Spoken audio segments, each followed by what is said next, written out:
Any second guessing here about not having Clark on the Olympic team? From me?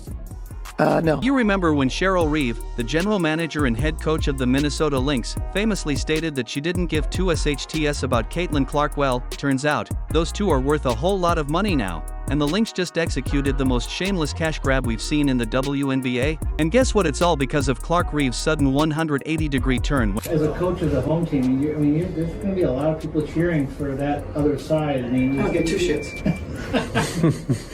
How about one? Not even one shit. When it comes to Caitlin Clark, will make your head spin. From initially brushing her off to now touting her as the future of the game, Reeve's transformation is a textbook example of hypocrisy. But hold on, it gets even better. There's a ticket scheme attached to this whole situation that's infuriating fans and fueling the controversy. You won't believe how quickly Reeve's tune changed. So we know the Caitlin Clark effect is real, obviously.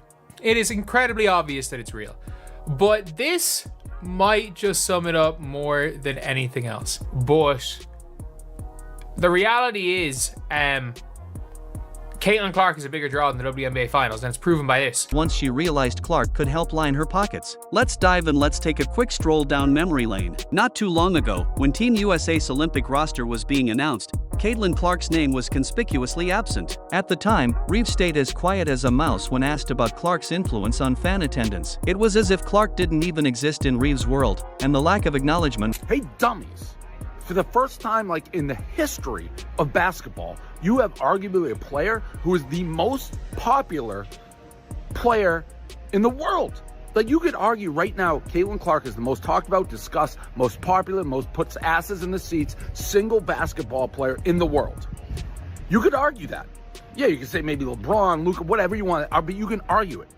And you leave her off the Olympics team, it's not only a showcase for her, it's for the sport and the other WNBA players who are on this team. How dumb, how brain dead, how idiotic do the people running this thing have to be? It was as cold as ice, but here's where the plot thickens. The Indiana Fever rolls into town, and suddenly, the Target Center is packed. It's as though someone flipped a switch, and now everyone's clamoring for tickets to watch a Lynx game. Who's the main attraction? Caitlin Clark. Now, you'd think that Reeve, having been so dismissive of Clark before, would double down on her stance, right? Wrong. Instead, Reeve slowly begins to change her tune. I'd rather watch paint dry. I'd rather watch dirt just be moved around. Because Caitlin Clark's not on the team. If she's there, it's appointment TV. You people, whoever did this, honestly, hey, take your brain, put it in a museum, and study it for how dumb you are. Like a stubborn dog learning new tricks. First, it's a subtle shift, and before you know it, Reeve is singing Clark's praises. What happened? Could it be the sold-out arenas? The skyrocketing TV ratings? The soaring jersey sales? Absolutely. Reeve quickly realized what we all knew all along. Caitlin Clark is a goldmine. The numbers don't lie. Record-breaking attendance, the most watched WNBA draft ever with 2.4 million viewers, and the Indiana Fever's attendance shooting up from 4,000 fans in 2023 to a staggering 177,000 in 2024. Caitlin Clark is PR. That's where, how can they leave her? Once again, everybody's, out to get her. They don't want to grow the game. That's not just an increase, it's a revolution. Clark isn't just living up to the hype, she's smashing records left and right. She's the all-time rookie leader in assists and three-pointers made. Oh, and let's not forget, she shattered 62 records in her rookie season. Watching Clark play is like witnessing a highlight reel in real time. So, what's a coach to do when faced with this undeniable force of nature? If you're Cheryl Reeve, you swallow your pride and jump on the Caitlin Clark bandwagon. Suddenly, Clark is no longer just a good player, she's the transcendent superstar women's basketball has been waiting for. But here's where the story takes a turn. Reeve's newfound admiration for Clark isn't the only thing making waves right now. A major controversy is brewing over the Lynx's new ticket package, and it's getting fans riled up. If you guys don't know, teams have season tickets. In general, teams have season tickets. Sometimes teams have half-season tickets. Sometimes have all these other packages. But one team, the Minnesota Lynx, have decided, you know what? We've got our season tickets. But, we're cool with charging you guys like $30 per game for all of these.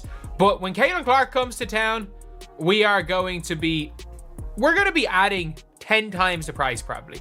You're probably looking at $300 tickets when Caitlin Clark comes to town. Are you ready for this? The Lynx have introduced a new half-season ticket package priced at a staggering $850. But here's the catch, it conveniently excludes the games against the Indiana Fever. Yes, you read that correctly. It's a ticket package to watch the Lynx, just not the So, if you guys didn't see, there is a package for away games for home games for the Minnesota Lynx.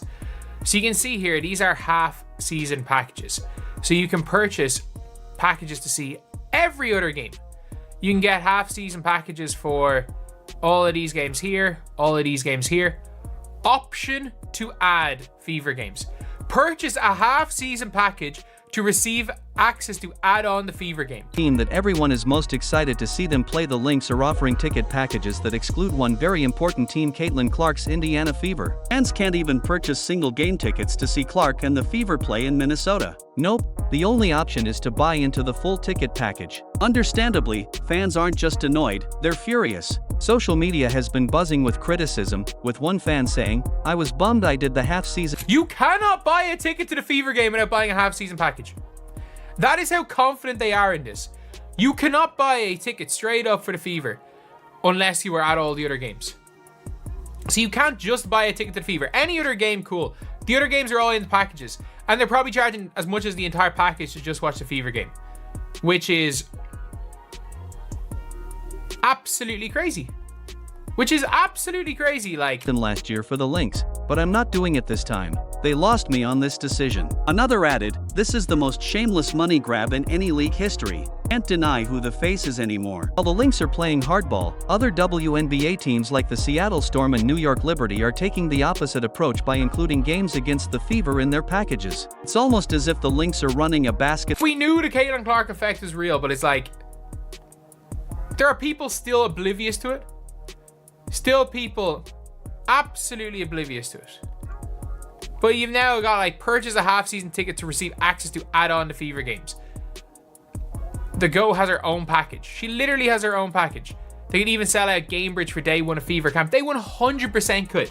I'm sorry, they could sell out Gamebridge for day one of Fever's training camp. There's a 0% chance they couldn't. Football speakeasy, where the secret password is "show me the money." This entire situation reminds me of a fancy restaurant that hikes up its prices just because it got a glowing review. Sure, the restaurant might see a quick profit, but how long will the regulars keep coming back before they find a new place to dine? Let's be honest.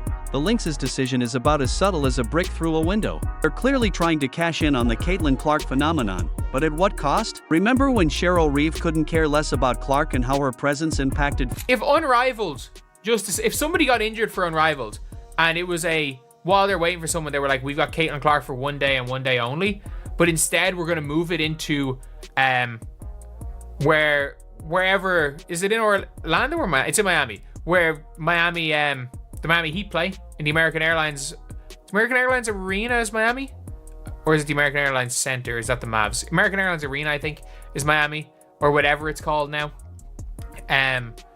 So you could move it to there, Unrivaled, and it would sell out in 10 minutes if she was there for one night and one night only. That's the reality of the situation. Fan attendance? Funny how sold-out arenas can change someone's tune, isn't it? It makes you wonder, does the Lynx organization really think fans will just accept this? Have they forgotten the most basic rule in sports? Without fans, you're just playing in an empty gym. For the price of this package, fans could buy a decent TV and watch every Fever game from the comfort of their couch. Heck, they could even fly to Indiana, catch a game, and still have money left over for a nice dinner. But the Lynx? They're acting like they've got... Like, I've never seen a team do something like this before. Maybe there is. Maybe there has been, but I've never heard of season tickets that discount certain games just because they're the bigger games. And also the fact that you have to pay, you have to buy a season ticket. Like, I've seen times where in order to get access to certain games, you have to basically, it's first come, first serve with season tickets and stuff. Like, as a Leeds United fan, to see the playoff final, it was like season tickets got first preference. Then you had to have gone to 10 games during the year. Got Caitlin Clark locked in a vault, and $850 is the key. Imagine being a Lynx player right now. You're working your tail off on the court, but the organization is basically telling you, you're good, but you're not Caitlin Clark. Talk about a morale boost, right? And this ticket controversy is just the tip of the iceberg when it comes to Clark's impact on the WNBA. So how did we even get here? And what did Cheryl Reeve really have to say about Caitlin Clark? We'll dive into that soon, but first, let's break down some jaw-dropping numbers that show just how revolutionary Caitlin Clark's presence has been for the league. Let's start with TV ratings. The WNBA just recorded its highest-rated year ever, with Caitlin Clark at the center of the surge. In fact, some of her games are even outperforming NBA games on NBA TV. That's right, this rookie is pulling in more viewers than established NBA. The amount of people that still call AJ Wilson the face of the league. I'm sorry, you don't need to purchase a 10-game package for the option to watch AJ Wilson play basketball. You don't. And AJ Wilson is in. Obviously, it's everyone in the packages to see every other team other than the Fever. It's clear that Caitlin Clark is not just a player, she's a game changer for the entire league. But wait, there's more. Last season, 20 out of the 23 games that drew over 1 million viewers featured Caitlin Clark and the Indiana Fever. That's not just star power, it's a full-blown phenomenon. It's as if Clark is the Beatles of women's basketball, drawing crowds wherever she goes. Speaking of crowds, teams are now moving games to larger arenas just to accommodate the influx. And when you take into stock the fact that outside of Kevin Durant, aging superstar, LeBron James, 40 years old, and Steph Curry, there's not a single NBA player more popular today than Caitlin Clark. That is a problem. Of Clark's fans. WNBA's 2024 season opener set the highest attendance in 26 years. It's like they're preparing for a rock concert, not a basketball game. And let's not forget the team owner who constantly complains, despite the fact that the majority of her arena's attendance comes from Caitlin Clark's games. Let's talk merchandise.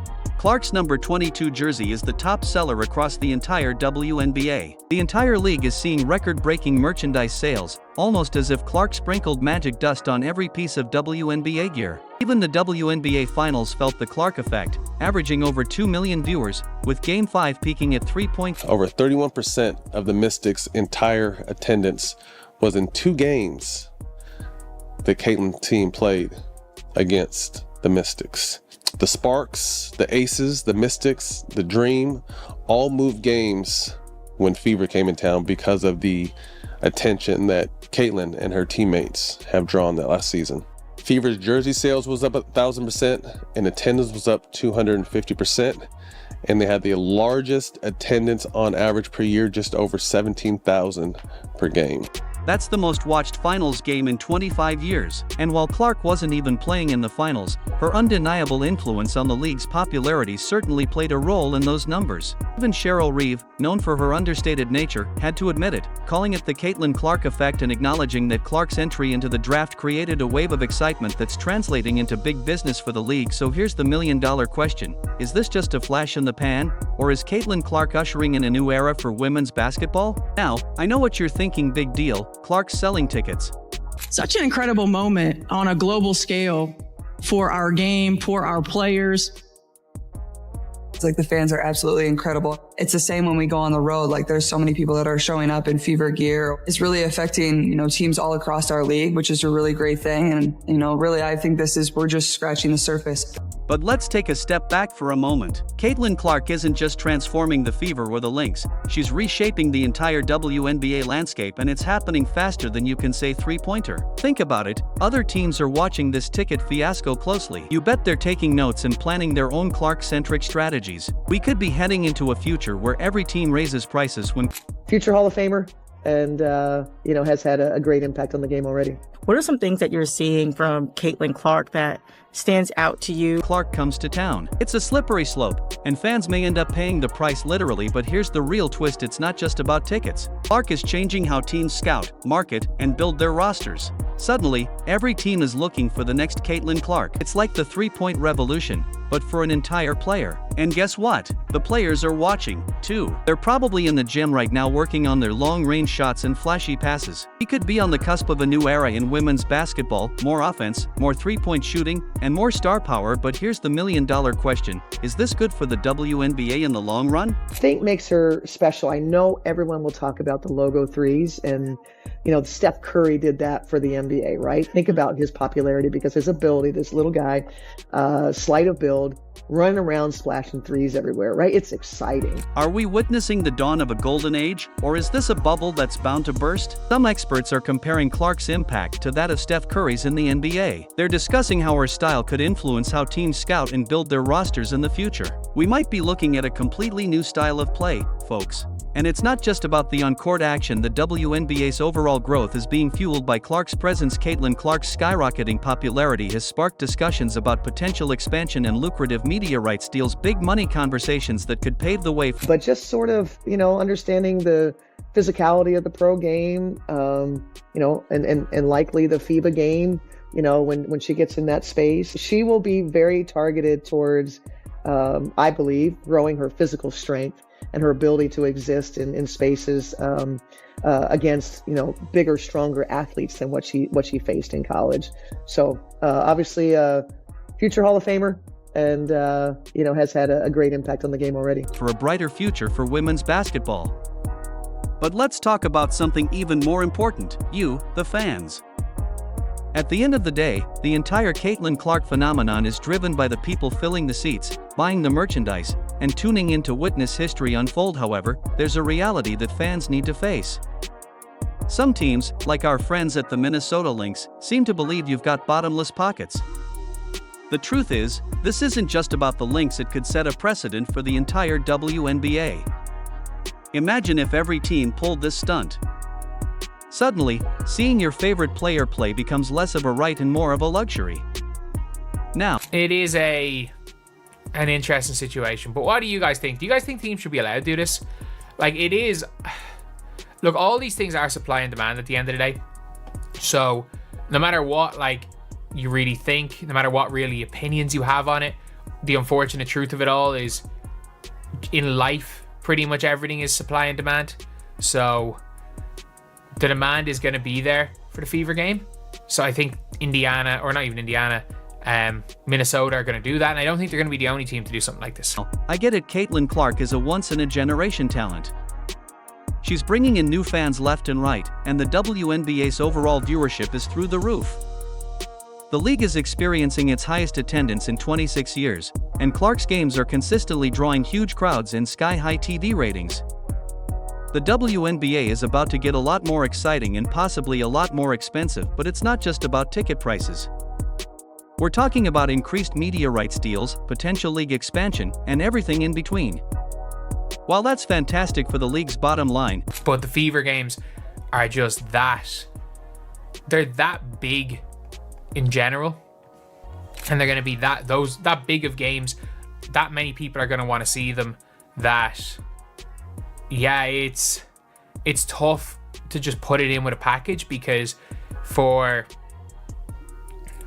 was it the Target Center? I think, is it the Target Center that they played? I was literally there a few months ago. But for that arena, when you can make more money from the Fever game based on tickets than you can for all these games combined, I can kind of see why they're doing what they're doing. What does it mean for you, the fan, sitting at home just wanting to watch a game? Clark isn't just changing the game on the court, she's shifting the entire fan demographic. The WNBA is reporting a surge in viewership and merchandise sales, with Clark's jersey flying off the shelves faster than you can say three-pointer. So where does this leave us?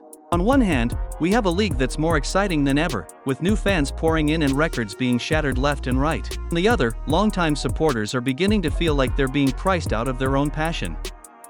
It's a classic case of growing pains, and how the WNBA handles this transition could ultimately make or break the league's future. Let's be real, the Caitlin Clark effect isn't just hype. I don't know if it's right. It's not right. It's unfortunately not right. I don't know though if it's still... if you guys think it is right, morally right. The full-blown phenomenon, shaking up the WNBA in ways we've never seen before. From record-breaking attendance to skyrocketing viewership, Clark's influence is everywhere, forcing the entire league to rethink its strategy. Remember Cheryl Reeve's sudden 180-degree turn? That's just the tip of the iceberg. Clark Mania is reshaping everything from scouting and marketing to expansion talks, but here's the million-dollar question: how will the WNBA capitalize on this momentum for long-term growth? Will we see more stars rise, new teams join? Caitlin Clark is a superstar. Not a female superstar, she is a superstar. We were coming to see Caitlin Clark play. She moves the needle. The WNBA has been looking for someone who moves the needle. In the league, or a global shift in how women's basketball is perceived? The future of the WNBA is hanging in the balance. Are you ready to be part of this game-changing era in women's basketball? Let us know in the comments, like, subscribe, and turn on notifications so you never miss an update. Click the video on the screen, and we'll see you in the next one.